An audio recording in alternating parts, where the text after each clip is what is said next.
And we are live. Another broadcast. The Roofing on the Rise Studios.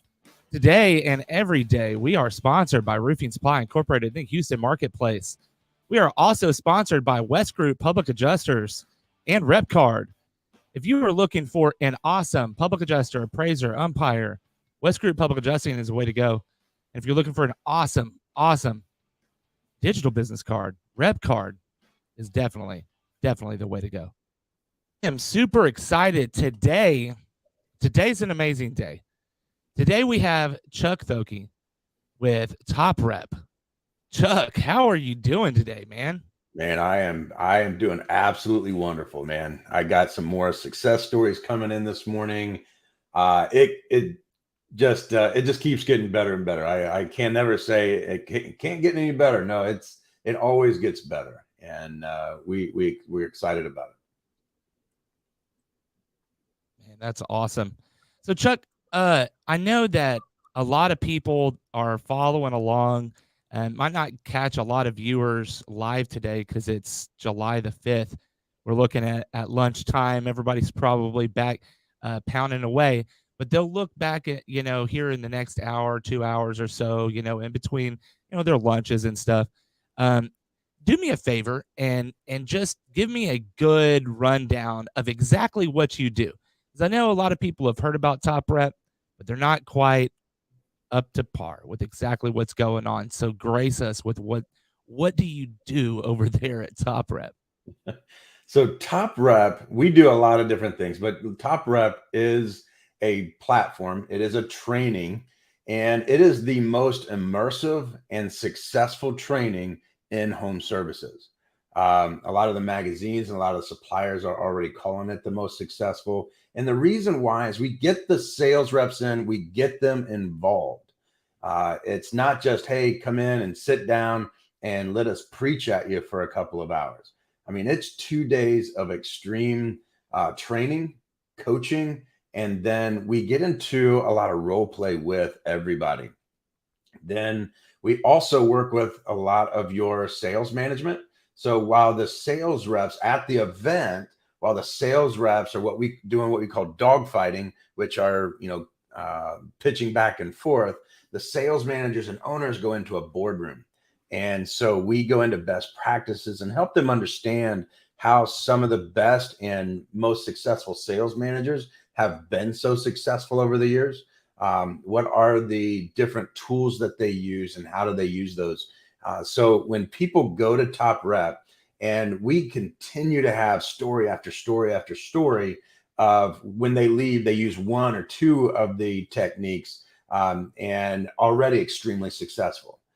We've had some that come in, they're brand new, and they're hitting, and these are just individual sales reps. They're already hitting over $5 million in business. And this is even retail. This is a lot of people like, oh, is it storm? No, this is all retail. We do some 5 million is a lot, but it's what we teach and train is helping them to be retail. The opportunity to see some of these bigger organizations will be there, and they will actually pitch you. They will actually show you exactly what they're doing inside of those dogfights. They're actually showing how they do their entry and warm up, how do they do their inspection, some of those, because they're competing as well.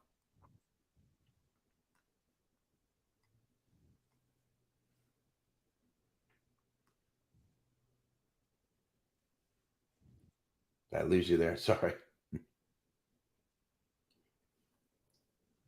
The other thing that we do at Top Rep is we do have one-on-one coaching. We have group coaching that will take your current standings and where you're at and put you into a whole other category.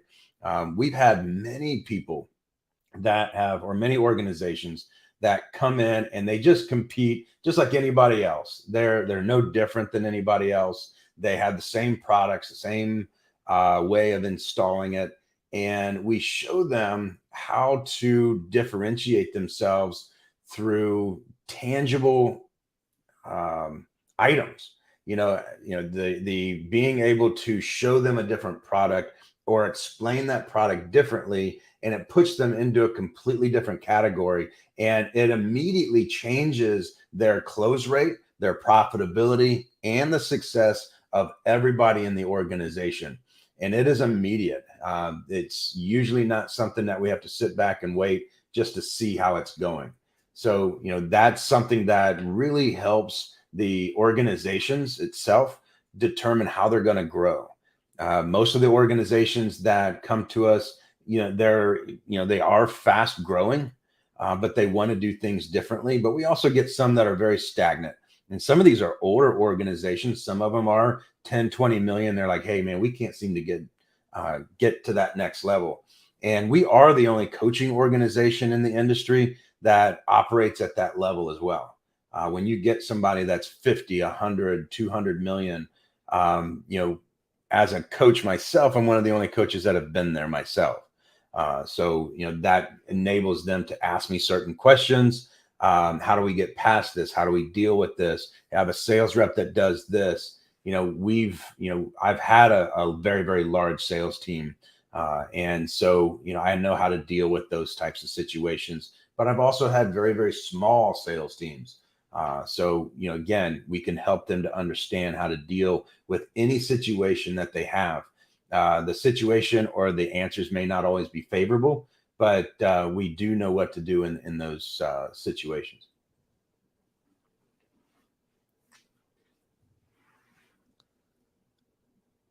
And Chuck, I apologize. Kind of going in and out here with the internet here. It actually kicked me off for just a second. I'm hoping that this keeps up some good signal strength here for the next little while. No So, problem. man, I got a lot of questions, right? So I've been watching your content for quite some time. I know you're dropping like reels, like a lot of reels, right? Mhm. That's something that I utilize constantly as well, is a lot of reels, and combined with a lot of other things. So tell me um, about this huge sales organization that you ran, right? Mhm. And tell me what your mind was going through, maybe whenever it exploded, and or maybe a time of adversity in which that you came in that field. So I was the head of residential sales there at Able, and yeah, it was a, a kind of a jump up from coming out of bath fitter, selling bathrooms or just tubs and showers, and getting into roofing. They asked me, how much do you know about roofing? And my answer was, I've got one. So it was really tough for me to come into an organization that was already pretty sizable. And to have them ask me like, hey, we're already pretty big. We already have a majority of the market share. And so what is it that you can do for us? And truthfully, what I was able to bring was a streamlined, very disciplined and accountable approach to sales management, which took that organization to a whole different level. And going into a lot of the other locations and working with their sales managers or replacing some of their sales managers in those other locations and getting those up and running enabled us to get to that just under 200 million. And again, it's when you get to a certain size, you have to understand what discipline and accountability really means. Most sales managers don't even know what that means. If I were to come in and say, hey, we need discipline and accountability, he goes, yeah, that's why you're here. Great. And so how do you think we should do that? And they're like, a deer in headlights. I already knew that it was going to be a deer in headlights. Yeah. I have worked with hundreds of organizations across the United States, Canada, and Mexico, and I can't say they're all the same, but a lot of the reactions are the same. And when most of these organizations, they bring in a sales manager or they bring a sales manager up and they say, all right, we just need to lead the team. That doesn't even mean anything. So they realize that all they need to do is just manage the herd, keep pushing everybody. And when they start to put structure behind it, and they put the structured training and holding their reps accountable to the training and the performance, which is managing their activities and not so much their results. We look at the results and we put a scorecard of results, but we manage by the activities that our team needs to do, but also by what the sales manager needs to do. So when you say, what was it like to go into an organization like Able and some of these other very, very large organizations, it's a lot easier than coming into a smaller organization, to tell you the truth. I mean, you already have a decent team. You usually only have to replace 3 or 4 guys or people. So it is a little bit easier, because when you come into something small, when you come into an organization, say of 5 million, and they really don't have the budget, when they say, hey, I want to be, and I see this a lot, I want to be $100 million. I came into an organization here in Ohio, and I was actually went into the organization, and the owner kept saying, we want to be 100 million. I says, why don't we focus on being 10 million first? Then 20 million. Because an organization that does 100 million, he can't be it. And he's not going to be able to be it for a long time. And it's a $5 million organization cannot operate like a 10 million, and a 10 million can't operate like a 20 million. It is completely different ways of going about business. And so when you look at, hey, I want to be here, it's a good goal to have. It's one of those things, go ahead and put it on that vision board, but let's really focus in on where it is that we are headed, because I can't get to 20 unless I'm at 10. And so that's what we need to focus in on, is if I'm at 5 million, I want to be 10 million. These are the activities that we need to do to get to that 20 or that 10 million.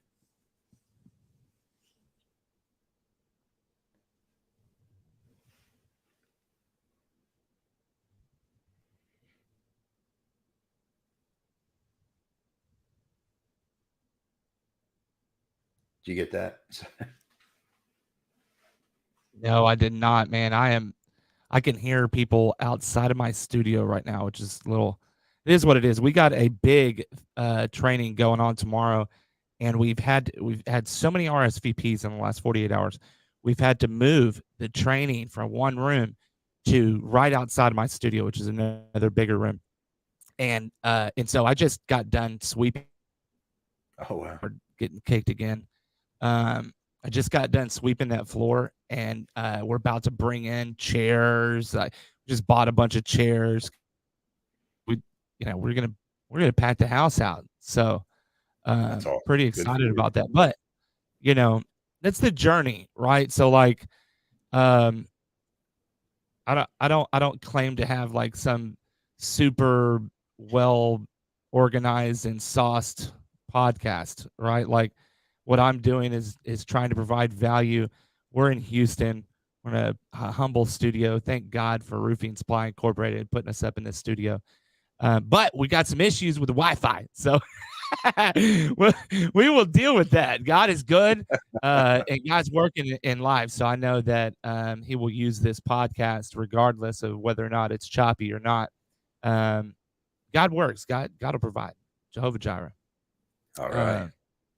Man, I want to get into some of the stuff that a lot of contractors deal with, right? Because that's really what we're here for.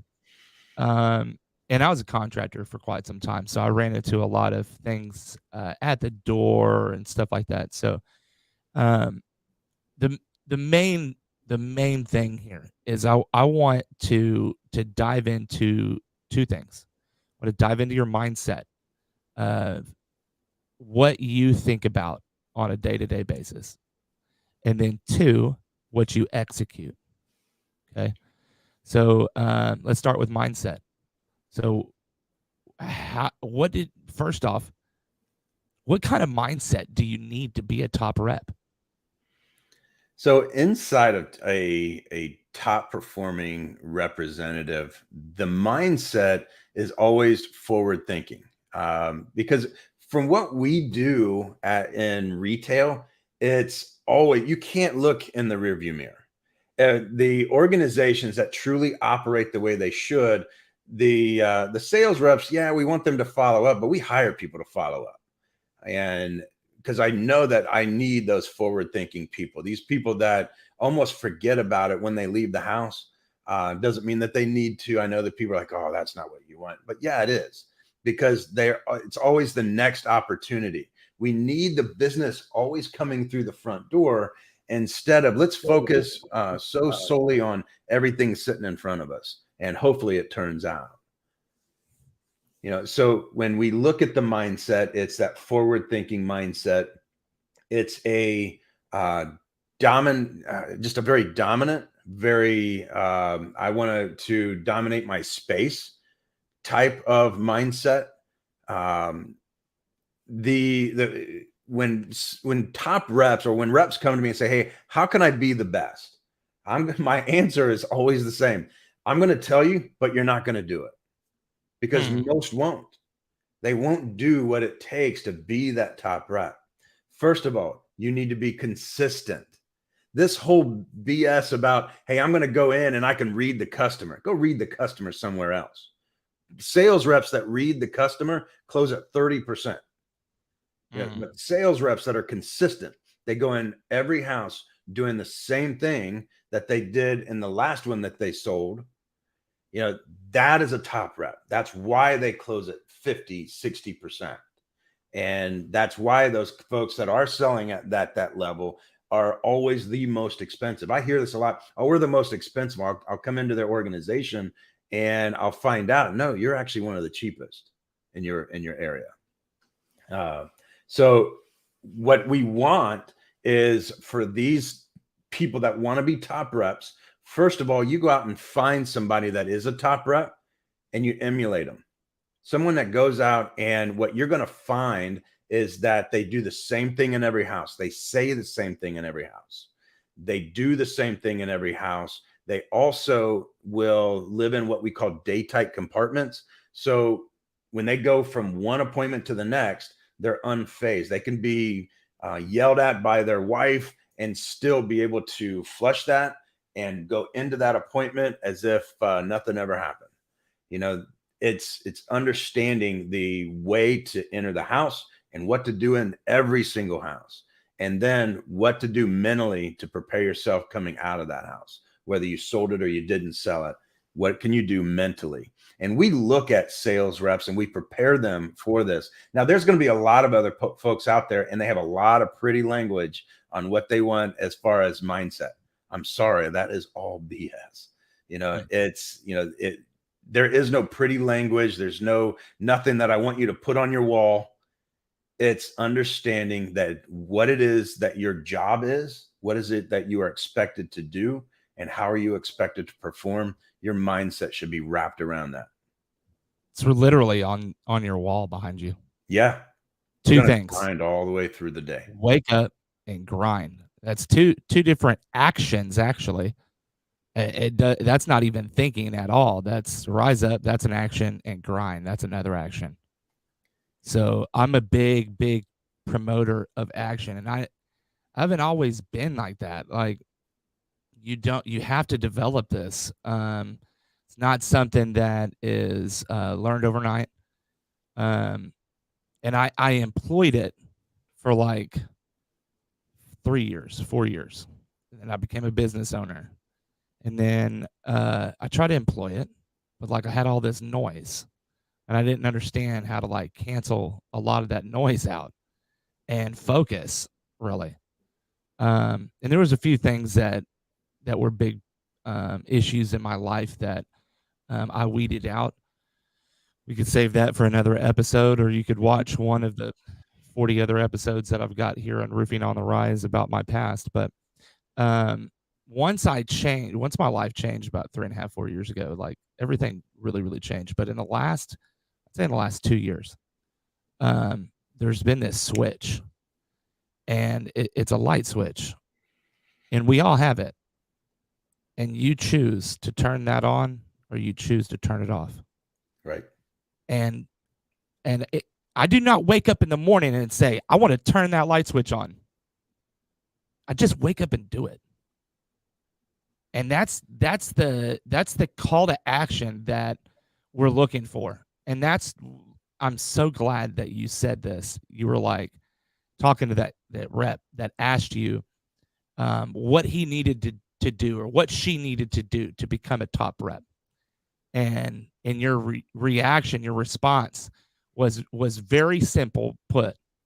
I'm going to tell you, you're not going to like it, and you won't do it. Mm-hmm. Right? Yeah. Because you're right. Most people, when they hear what they need to do to become that top rep, they don't do it. They won't execute that, or they're scared of it. And this is what's going to get into this next portion. Okay. Why do you think most people will not commit the action once they're given that direction? It's no different than, say, a diet. You're told to go out and watch what you eat and exercise. Well, nobody wants to do that. Don't you have a pill that I can take? Don't you have something I can, can I just go to liposuction or something? And everybody wants something easy. And when you hand it to them and say, this is what you need to do, like, oh, that's kind of hard. What else you got? And there's nothing easy about being that top rep. Now there's natural born, no. There's natural sales reps. I hate the term natural born sales reps, but there are natural sales reps that through their environment being raised, they are just good at what they do. They know how to talk. Right. They can't even tell you why they're so good. Yeah. They're just good. Yeah. But yes, when you're looking at, when someone says, "Hey, what does it take to be a top rep?" That talker mentality. I feel like a lot of the times. Yep.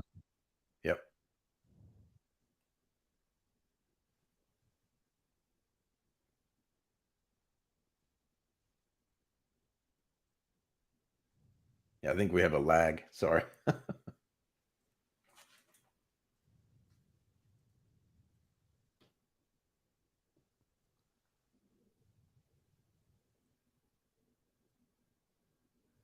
There you are.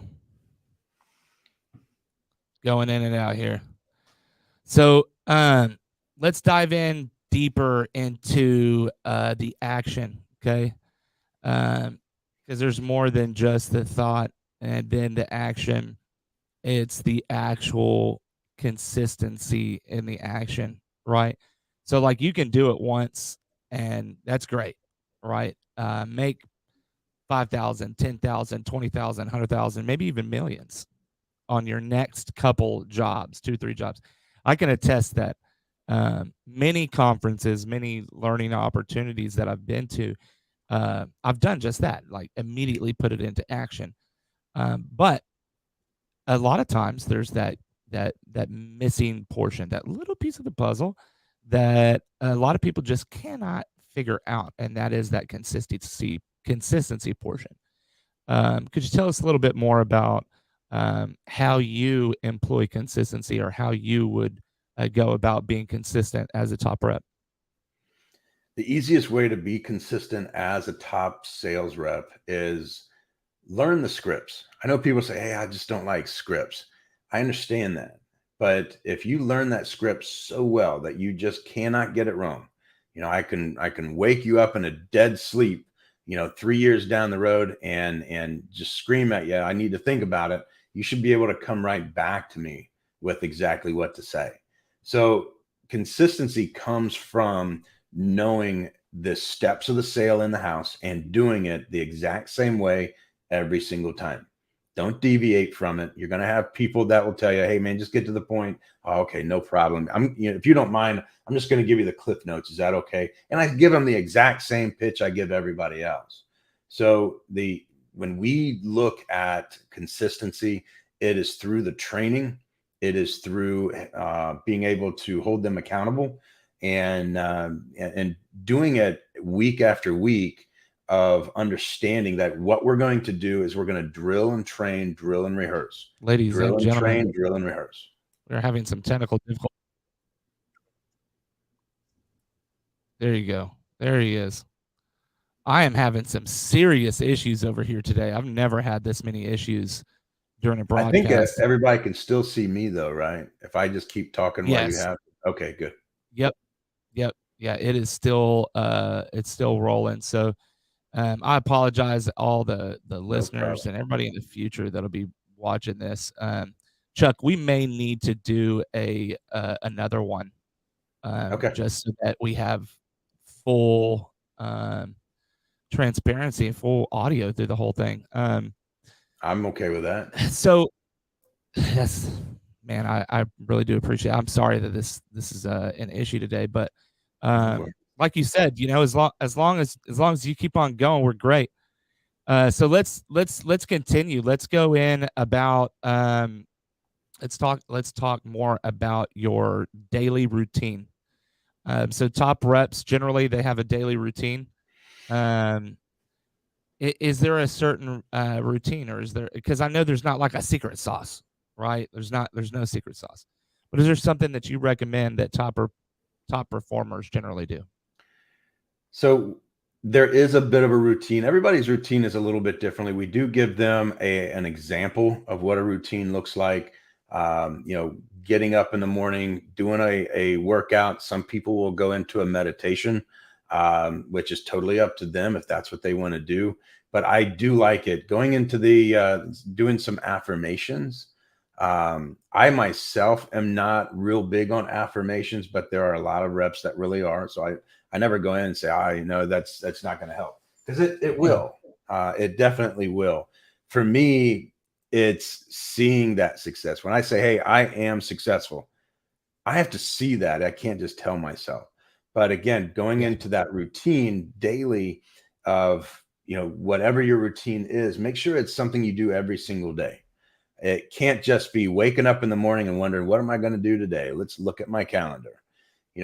Put that routine together and make sure, because by the time you run your first appointment, that should be like halfway through your day. I have already worked out.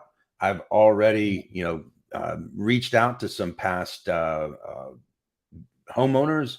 There's a lot of stuff I have already done by the time I run my first appointment. And in retail, appointments are usually 10, 2, and 6. Yeah. Organizations, what they need to understand is that you cannot just open up your calendar, Mr. Homeowner. When do you want us to come out? No, it has to be. Would you like? Is it easier to meet with you in the morning or afternoon, or maybe the evening's better? Which is best for you? And when they say, well, the morning's best, great. It looks like I have a 10 a.m. available, and you're going to really narrow them in on that time. And so when a sales rep looks and they always have a 10 and 2 and a 6, they always have time for dropping off paperwork. They have time for pickups. They have time for phone calls. Sales reps lose those excuses as to, I couldn't drop it off at home office because I was running from here, I was running to there. No, you had enough time. You had enough time in the morning, you had enough time in the evening, and you did have enough time between your appointments. So we have to take those excuses away. So that's why we say, we do have a set schedule per se for those sales reps. It's important that the organization helps with that, the daily calendar, if you will, not just the appointments that they're going to run, but what are they going to do between.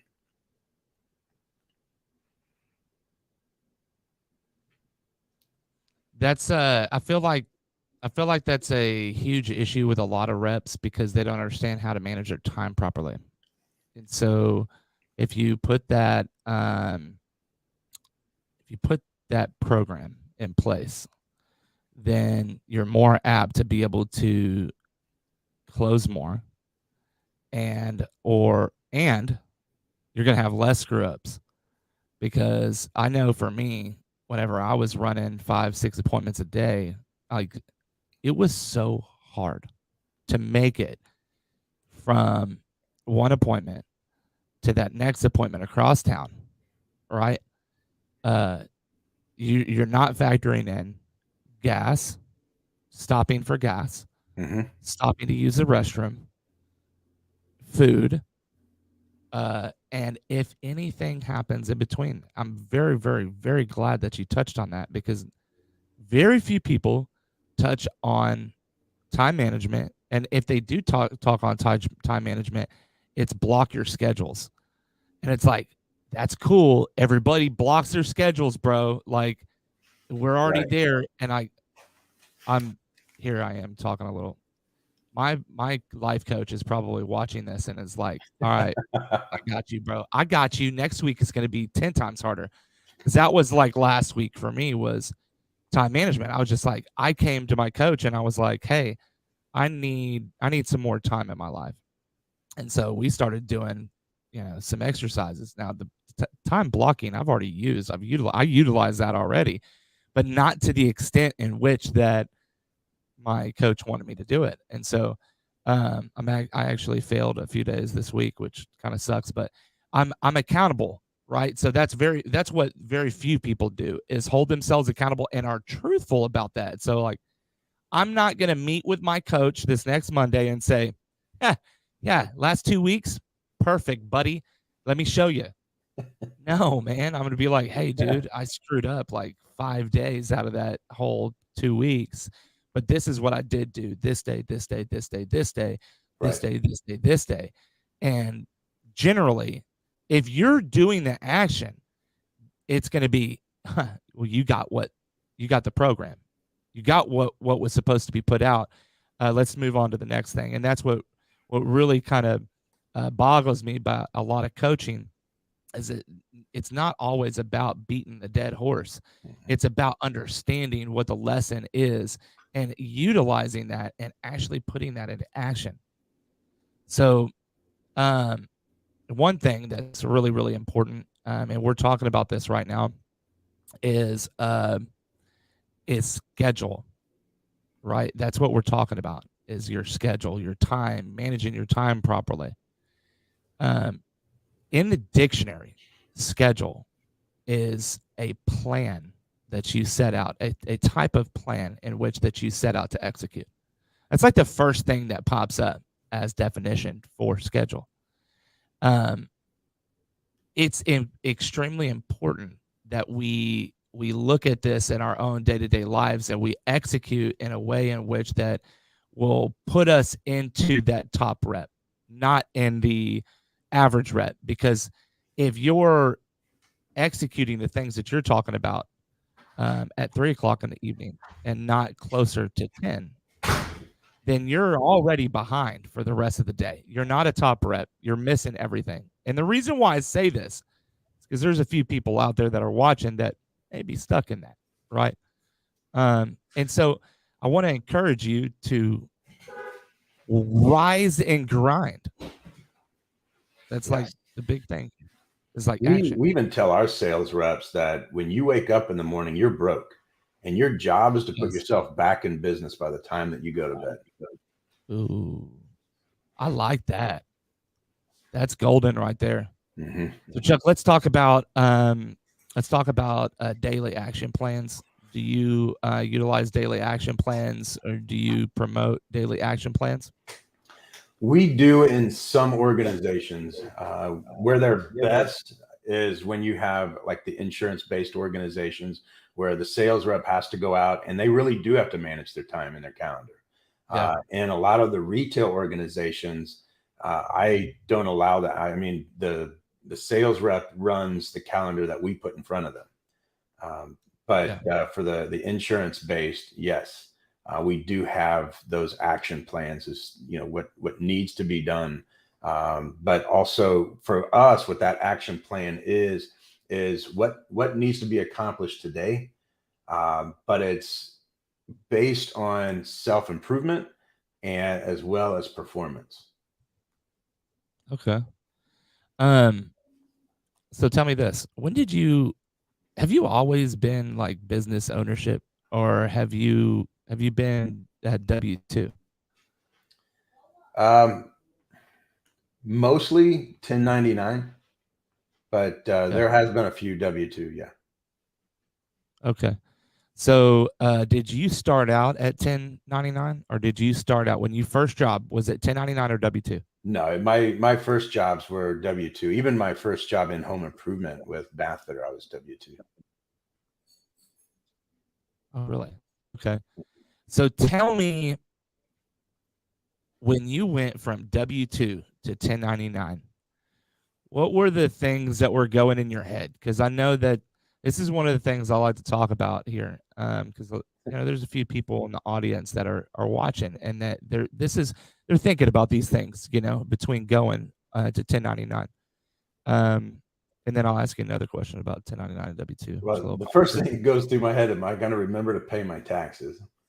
That's the Yeah. first thing that goes through my head. But also, it's some people look at it as scary that I feel like I'm out on a limb all by myself, and now I have to make my own success. And in some organizations, that can be true, Yeah. but most organizations that are very successful with it, it is really nothing more than to help them minimize their tax basis. Yeah. That's really not only just the organization's tax basis, but the rep's tax basis as well.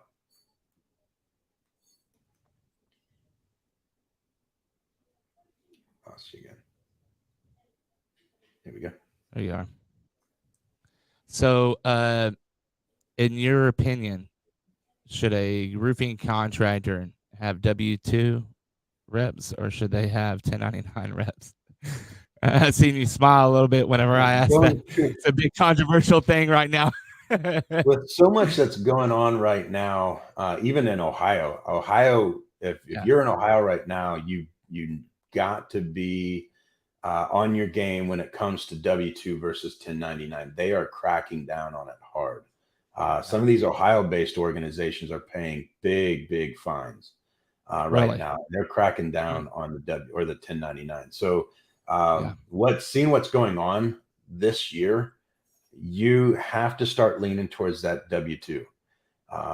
Yeah. I've always liked the 1099 model because there's a lot more freedom in it for both parties, for both sides.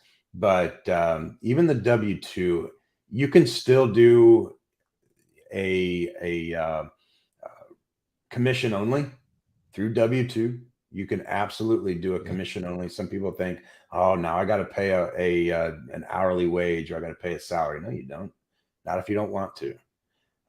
You can pay a small one, and then have a really nice commission basis on it as well, if that's what you want to do. But that W-2 gives you more control. This Yeah. whole I my sales reps know that all you have to do is come to me once and say, you know what, I'm 1099. You can't really tell me what to do. I said, get out, go find Yep. another job. They know that Yep. I will not put up with that. That is, if you're in an organization and you have sales reps that have told you that, please show them the door. You don't even Yep. finish this podcast. Just go show them the door. I mean, that is something I will not put up with, because you need team players, not folks that are going Yeah. to tell you what they're entitled to. They're entitled to the opportunity that sits in front of them. That's what they're entitled to. Whether they're 1099 or W-2, it doesn't matter. Mm, I like that. Um, and it's very, very golden. A lot of contractors, a lot of owners right now, even upper management, they're looking at this, because it's a big shift. There is a big shift going on in the industry right now with W-2 and 1099. And really what that means for contractors. What does that really mean for a contractor? Contractors, you could be faced with penalties, tax penalties, and fines, as well as in some cases, you get charged with some of the things that are going on. So, um, make sure that you contact your tax professional, for one, and make sure you got a good tax professional, and get into the the laws that you have in your local area, on what it means to be a W-2 employee and what it means to be a 1099 contractor, because I ran into it. I had someone, an office staff, I had no clue her classification or anything like that. I was a GM of this company, and she came to me and she's like, "What is 1099?" I'm like, "What? What? Oh, well, I was at the tax office this morning. Oh, okay. Well, I got this form, and there's 20. I hit 16 of them, but if you hit 4 of them, you're a W-2." And I'm like, okay. So that was like the introduction to, this year for me was W-2 1099. It was a big deal. Yep. And it was a big deal for this company. It really was. And so for contractors out there that are watching, just know that you can only do what you can do. You can only do what you can afford. And like Chuck was saying, like, a lot of people think that you have to do a huge salary, small, commission structure. You talk to your sales professional, your tax professional on this, so that you can really understand what you need to be doing to set your company up properly. It's I a will big say deal. one of the only things we do have to watch out for are the gas reimbursements or the mileage, because W-2s can't write it off anymore. So Yeah. there should be something you can do to help them with that, whether it be a company vehicle. Yeah. Even with company vehicles, we make them earn gas cards. So we're not Yeah. just going to pay for your gas because you have a company vehicle. You earn the gas that goes into that. Yeah. And if not, then you're paying for it. Yeah. It's a big thing there. You gotta look into this, and dive deep into it, because like you're talking about changing the structure of how companies do business, right? Mhm. And it's a big thing. It's a very scary thing for a lot of people. This podcast was not meant to scare you. It was meant to call you to action and move you forward to be better, to do better. I'm not saying to go out and make all your reps W-2. I don't believe that would like do the right thing for your company. You need to do what's right for your company by your company, and only your tax professional can tell you that. Um, let's talk about something that's really big. This Ohio thing. Since we talked a little bit about Ohio.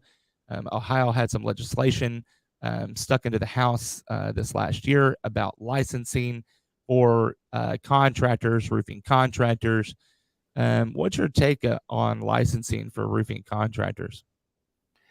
I do like the licensing. What I don't like is when you have to be an apprentice for so long, that kind of thing. That just Yeah, leads to unscrupulous. I mean, they're going to find ways around it. And that's California, baby. yeah, yeah, when these companies have to be more focused on how to walk around the rules and less concerned with the quality of material or quality of installs that they're doing. I mean, make sure that everybody's licensed. Yes, we want them to know the rules if they're going Yeah, to open up an organization. But sometimes they go way too far, like how it is in Florida. yeah. It's everybody The looks E-Verify at is pretty how to big. walk around. Yep. Yeah, that E-Verify. I mean, I just dropped a reel this morning, so if you're paying attention to the content that I'm putting out, definitely go out and click that reel from this morning, because it talks a little bit about this legislation, this E-Verify that we're talking about. Because now in Florida, a subcontractor has to E-Verify their workers. So their 1099s, if you will, if they're 1099, they have to verify those workers and that those workers are legally allowed to work in that state, period, or else they are liable for that. And there's a lot of scrutiny on this stuff right now. I mean, Yeah. they want these states want nothing but to make people examples, so that, I mean, we've had these storms. There's no other way to like set an example but to set the example with someone. So, if you're in Florida, if you're in California, uh, or a state in which that is run like Florida, definitely make sure that you're paying attention to your P's and Q's right now, and that your subcontractors are doing the same, because it starts there. I think that licensing is, especially in a state like Texas, we need that in Texas. We need not necessarily like Florida or like California, but like something in the middle, right? Because that's where we're at, is in the middle. Um, we're probably the most conservative state in the union. Um, Not sure if that's true anymore due to Alaska, but anyway, um, we we're very, very conservative. So I feel like the E-Verify definitely is not going to work here in our state. But I know that it'll definitely solve a lot of the issues that we're having. A lot of the contractors that I speak to on a day-to-day basis, they have that issue. That there's reasons why people go to Top Rep, right? If there's a saturation in the market, and they want to be different. They want to be different than everyone else. One of the differences that you can make right now is to join HARCA and RCAT and get your voluntary license in Texas. Okay. So if you don't know how to do that, on every single one of my stories, my digital business card is there. You click my digital business card and just scroll up. That's it. There's a join HARCA button. That's all you got to do. Join HARCA, click the button, fill out some information. I think it's like $600. It's really not that much for a contractor to join both RCAT and HARCA, and take that test. But if you're outside of a state in which that doesn't have that, just like Texas, the only thing that you really can do is be the difference, right? And that's why I brought you on, Chuck, is because people need to know where they can go to be different. And Top Rep is one of those things. So I know y'all had Top Rep Rush. Yeah. Okay. And now you guys have had like Top Rep, and then there's like whatever, right? So Rush was the last one. So explain that to me. What exactly are you guys doing with Top Rep? Is it like you guys are doing something different every single time? What is it? I'm really excited about this. So when you come to Top Rep in the spring, it's all about getting your organization ready to take on the year. But then you go into Top Rep Rush, and this is the end of year rush. Whether you've met your goal or you're meeting your goal and we just want to run up the score, or you're not meeting your goal and we'll help you to understand how to catch up that ground. I've been in both situations.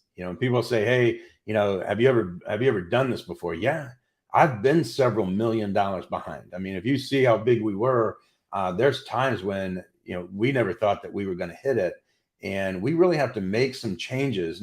We don't just go in there and start firing people, but we make some changes on how we send out leads. Some of the stuff that we're doing inside of our organization, so that we can hit those goals. The meetings that we would have with marketing. So we help you to understand that, but also from the sales rep aspect, because the sales reps, when they want to go out and hit $2 and $3 million themselves, and they see that they're behind as well. That's why yearly goals are not always the best. We want to break things down into monthly goals, and every month isn't the same. We have a spreadsheet that everybody gets, and inside that spreadsheet shows them how every month is broken down by their company numbers over the last 4 years. And it makes things so much easier for them. Some of these guys that are now hitting 4, 5, and even 10 million in production themselves, the reason why they were able to do that is because they're breaking these numbers down. We had a guy that he was consistently hitting about $2 million. He says, "I just don't know if there's any way of doing any more than that." I says, "Well, let's look at it this way." And we broke the numbers down, and he says, "Well, I can do those." I says, "Good, because that's for $5 million. He goes, "What?" I says, "All you need to do is know your numbers." So again, just understanding how to break your year down, even whether it be in the beginning of the year or at the end of the year, it really makes a difference. So that's the difference between just like Top Rep and Top Rep Rush. but you're learning the same content. We just teach it a little bit differently so that you understand what you need to do. Because a lot of the companies that you'll see when you come, it's like their fourth or fifth time there. This isn't something you come to once and you take back the flight plan, which is the manual, and you never come back to Top Rep again. Some of these, or most of the people that you'll see, are every event they're sitting there, which is why they're as big as they are.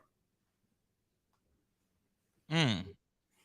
And that's, that goes to attest to how they invest, right? Because a lot of roofing companies look at trainings or conferences, and they think, well, and you can go at both of those at two different sides of the coin, but man, I'm just not gonna get what I need out of that, or I'm a badass already. What could he really bring to me right? And too often, I'm not like breezing over the fact that you're a badass, because I'm sure you are, but there's always room for improvement. Oh, Um, and I like how you said, like they're the same people that you see all the time, and the fourth, fifth time there, they're not comfortable, they're not complacent, right. and that's a big deal. Complacency kills. Yeah. That's kind of what my post was about. The first post of the morning after I worked out was really about killing that complacency, because if you don't, it'll kill you. I mean, there's no ifs, ands, or buts about it. You will stay in a rut, because top reps, they sometimes get in a rut, and they got to And figure it out how to happened. claw their way out. We discussed Um, slumps at Top Rep and what to do in a slump. We also discussed quicksand, which is a huge problem that we have in sales. What's even worse is most organizations don't know what quicksand is. They look at you like, what? It's like, oh, this is going to kill you. And you just got to know when to look at it and when to recognize that it's there. Give us a quick example of quicksand, real quick. So quicksand, where we got this is there's a movie, The Replacements with Keanu Reeves. Yeah. And in that Yes. movie, the coach was like, hey, what does quicksand mean to you? And it's exactly as they explain it. When something goes wrong, and then the next thing goes wrong, and then the next thing, before you know it, you're so deep into it, you can't get yourself out. And that sales rep goes into this spiral. Well, the sales manager has to be able to see this. The Yeah. sales rep needs to be able to recognize it as well and stop it immediately. Yeah. And so that's what we call quicksand. How often do you see in sales organizations um, a sales rep going into a deep spiral? Um, how often do you see that, and how important is it for that manager to be able to recognize those signs? Well, it's extreme. That's why the manager's there, is to realize that something is wrong. I'll tell you that one of the main reasons why people would go into some sort of spiral like that is usually a personal issue. Yeah. And they can't seem to get past it. And that sales manager has to kind of dig into their personal life a little bit, Yeah. pull that out. But that sales manager also has to be a lockbox. If they're going to get into someone's personal life, that it stays there. Yeah. And, that's something where they have to trust their manager to keep it to themselves as to whatever's going on. Man, that's valuable right there. There's been oftentimes, the reason why I ask that is I have been in that position. We And all have. and you hit it right on the head. There's something that's personal going on in your life, and generally there was something personal. For me, it was drugs and alcohol. I just could not figure out how to live my life, and so there's a lot of people out there that will fall into a slump, that will go down a deep spiral, and you just can't figure that out. Um, you know, you got to have someone in your life. You got to have a coach. You got to have a mentor. You got to have someone there, a manager, that can help identify those issues and help point you in the right direction. Um, Talk about coachability real quick, Chuck. How important do you think that it is for a top rep or someone that's aspiring to be a top rep to be coachable as well? If they're not coachable, they need to get out of the business. That's how important it is. If they're not coachable, you shouldn't even have them on your team. You can't bring somebody in that's uncoachable and expect them to be a team player. This is why Mm, when people come to me or top rep, they expect the truth. They expect the truth. And when I say the truth is yeah. sometimes truth hurts, right? And I'm going to give you the Yes, short it answer does. every single time. Mm. I This love is extremely important. when we go into the sales management and ownership part of the coaching inside of top rep. I start getting the questions. So if you have a sales guy and he does, it always ends with, what do you think I'm going to say? It's like, well, okay. Mm. Because Yep. they know what to do. They're like, oh, I just don't Yep. want to lose them. You But you just don't need to have to hear it. lose them. You isolate them if you have to. Get them out of the sales team, Yep. but let them produce.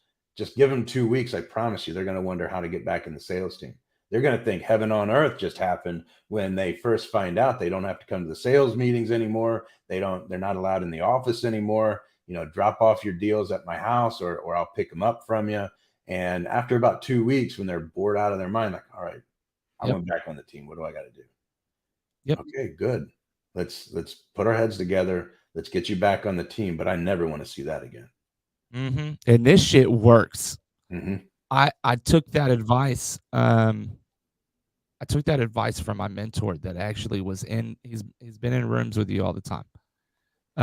He's been in top rep. He's very very involved with contractor fellowship, Okay. and so I could attest to this right here that it is 100% golden. It is solid, and it works. That rep that rep is just like, oh yeah, oh really, oh okay.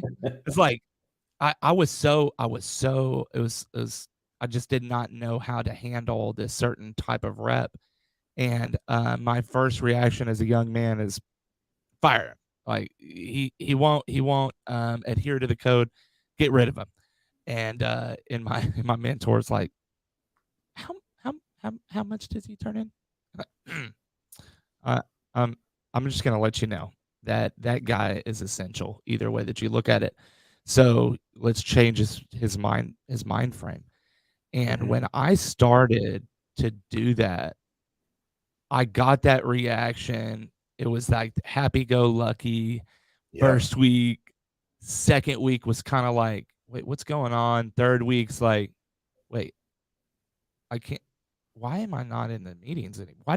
Why do I not get the notifications anymore for this and that? And it's just like, well, here we go, on to the developmental stage for this, and really, really calls that rep to a different action. And change it helps mold and change that mind frame. I think that that's really important for reps. I think it's really important for management and ownership as well. If you're in that sort of mindset, that entitlement mindset, take a step back. Um, Remember where you came from and where your team's at, where you're going, and that'll really help catapult you in the future. Chuck, we're getting close to the end here. I know it's been real choppy the whole time, man. I apologize for our internet No issues. problem. Could you give us a couple of good takeaways that you would feel are absolutely imperative that our listeners get today? So consistency is key. Uh, you don't need any lone rangers on the team. Mm, Everybody needs to be willing to share their success. What I mean by share their success is, what are you doing that is successful? What are you doing that is working? They should be able to share that. The other part of this is, having the ability to read your reps, to understand who you have on your team, and they better be coachable. The sales manager must have expectations. Everything should be laid out for that sales manager. You should never feel like you're out on a limb all by yourself, wondering, am I doing a good job? If you have expectations, you're meeting them, you're doing a good job. You don't need anybody to tell you you're doing a great job. So those are some of the things that I would look at. But also have a training program that is completely laid out, that has an agenda, that has all the steps of the sale. It looks more like a handbook. I mean, it is complete, that you can hold your sales reps to. That's all the stuff that you would get if you were to come out to Top Rep and meet with Gemini, to sit down and watch your reps absolutely just dominate. That is a very good feeling when you can bring those in, bring your reps in, and they can compete with some of the best in the country. Which, if you come out to the Top Rep in August, 21st and 22nd, there in New Braunfels, you will get a chance to see some of the best of the best. They've already signed up. Dude, that is awesome. I am super excited about that. I know that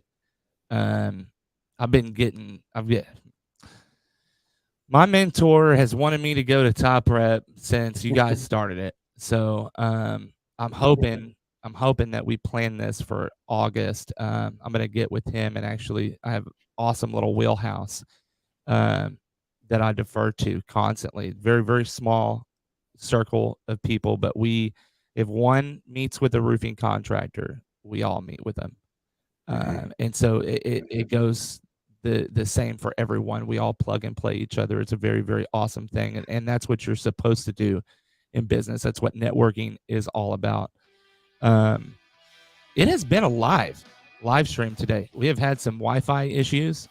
So hopefully in the near future, we'll get you to come back on, Chuck. Do it again, man. Again, do it again. We are sponsored by Roofing Supply Incorporated, West Group Public Adjusting, and RepCard in the Houston marketplace. If you're looking for a place to get your shingles, or if you call them shangles like I do, I got some hot shingles ready to be put onto a roof. West Group Public Adjusting, public appraisals for appraisals and umpire work. And then RepCard, amazing digital business card.